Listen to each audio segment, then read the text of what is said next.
पुणे शहरात दुसऱ्यांदा पूरस्थिती। एकता नगर सिंहगड रस्ता परिसरात पाणीच पाणी। पूर रेषेतील हजारो लोकांचं स्थलांतर।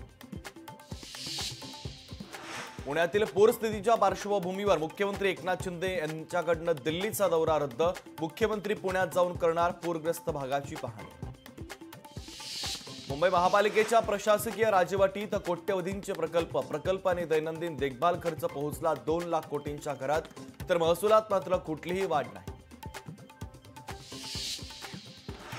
मुंबईसह ठाणेकरांची पाणी चिंता मिटली। मुंबईची 7 पैकी 5 धरणं ओव्हरफ्लो, तर धरणांतील पाणीसाठा पोहोचला 89%वर। ठाण्याला पाणी पुरवठा करणारं 12वी धरण 92% भरलं। आज पहिला श्रावणी सोमवार। राज्यभरातील महादेवाच्या मंदिरांमध्ये भाविकांची सकाळपासूनच दर्शनासाठी गर्दी। बांगलादेशातील आरक्षण विरोधी आंदोलन अधिक तीव्र। निदर्शनामध्ये 91 जणांचा बळी तर शेकडो जखमी। मृतांमध्ये 14 पोलिसांचा समावेश, तर सरकारकडून देशभरात अनिश्चित काळासाठी संचारबंदी।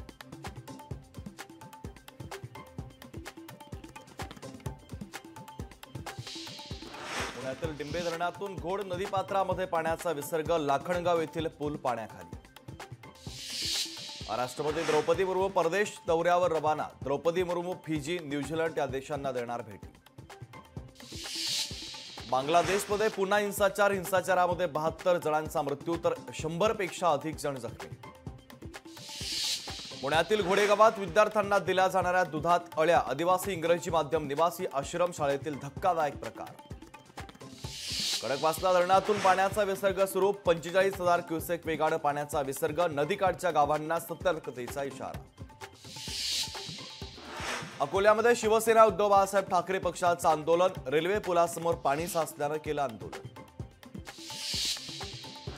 नागपूरच्या रामनगरमधील पोस्टरची राजकीय वर्तुळामध्ये चर्चा। पोस्टरवर देवेंद्र फडणवीस, अनिल देशमुखांचा फोटो। उल्हास नदीच्या पाणी पातळीमध्ये वाढ। रायगड, पुणे जिल्ह्यात झालेल्या पावसामुळे पाणी पातळीमध्ये वाढ। उल्हास नदी इशारा पातळी गाठण्याची शक्यता। सिंधुदुर्गातील किंजवडे येथील साखर धोकादायक। ग्रामस्थांचा जीव धोक्यात घालून प्रवास। पाठपुरावा करूनही प्रशासनाचं मात्र दुर्लक्षच। जम्मू काश्मीरमधील दरबल जिल्ह्यात ढगफुटी झाल्यानंतर श्रीनगर लेह महामार्ग बंद। लोकशाही मराठी ऐका, पहा, जागरूक रहा।